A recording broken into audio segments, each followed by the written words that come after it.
Uma implicação extremamente embaraçosa que isso parece ter para a termodinâmica ou a mecânica estatística. Só que for um gás monoatômico ideal,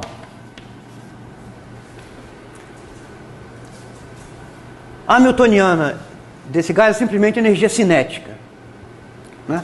Então esta condição aqui, ó, se escreve assim, ó, P1 quadrado mais Pn ao quadrado menor ou igual a 2m E mais delta E. Essa equação aqui é isso, tá? Já que todos os átomos têm a mesma massa, então isso aqui é P1 sobre 2m ao quadrado mais etc, energia cinética do gás. Ah, falta um 2m aqui. Veja o seguinte, ó, do ponto de vista geométrico, isso aqui é uma casca esférica nessa região dos peixes, tá? Por outro lado, isso aqui, se nós integrarmos sobre os peixes, dá o volume dessa casca esférica, que é finito. Do ponto de vista espacial, as coordenadas espaciais estão limitadas pelas paredes do recipiente. Então, a integral espacial também é finita. Então, esse gás monoatômico, né, confinado nesse recipiente, satisfaz as condições do teorema da recorrência de Poincaré. Isso aqui é uma região limitada do espaço de fase, tem um volume finito. E, obviamente, a evolução temporal mantém essa região invariante. Os átomos não podem sair de dentro do recipiente e não podem violar essa condição aqui, tá?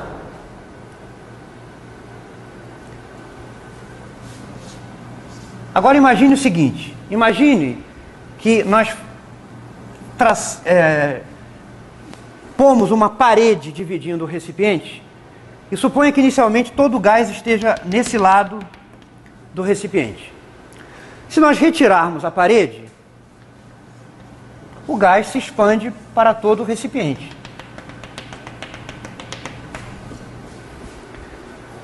Isso é um processo espontâneo, aqui a entropia aumenta.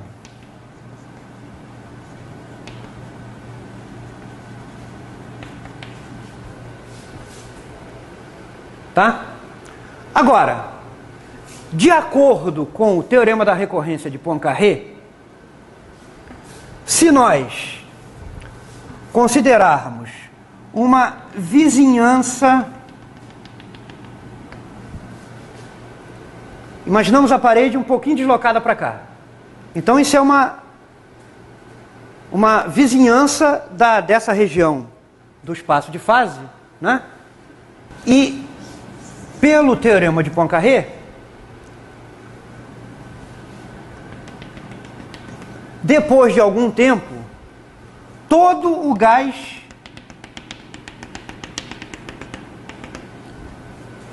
retorna para essa região aqui, arbitrariamente próxima dessa divisória. Mas isso aqui é um processo em que a entropia diminui.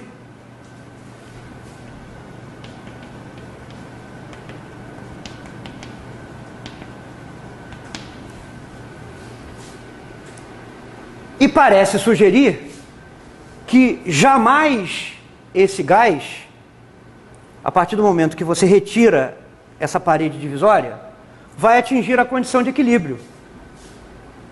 Porque pelo teorema da recorrência de Poincaré, depois de algum tempo, ele vai voltar a ficar arbitrariamente perto dessa região que ocupava antes.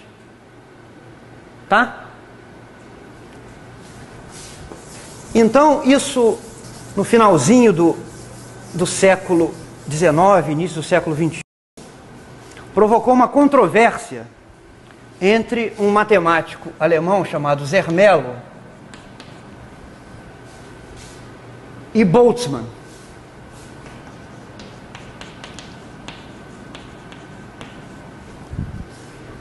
O Zermelo dizia que, por causa do teorema da recorrência de Poincaré, jamais um gás atingiria a sua situação final de equilíbrio. Porque ele sempre poderia voltar arbitrariamente perto de uma configuração fora do equilíbrio, como essa aqui, por exemplo, né? Quando a parede é retirada, essa configuração com gás todo desse lado é uma configuração fora do equilíbrio. O Boltzmann, ele defendeu a sua posição de que não havia violação da segunda... Isso aqui seria uma violação da segunda lei da termodinâmica. Um processo que provocaria uma redução da entropia. Um processo espontâneo com redução de entropia. O Boltzmann, ele fez uma estimativa de qual seria esse tempo de recorrência. Então a estimativa do Boltzmann foi a seguinte. Ele imaginou 1 centímetro cúbico de gás, o que dá da ordem de 10 elevado a 18 partículas, e estimou quanto tempo levaria uma molécula do gás para voltar arbitrariamente perto, ou melhor, quanto tempo levaria para um ponto do espaço de fase, né, evoluir e voltar arbitrariamente perto de onde partiu. E ele chegou a um tempo estimado em 10 elevado a 10 a 18 segundos. Só para vocês terem um padrão de comparação, a idade do universo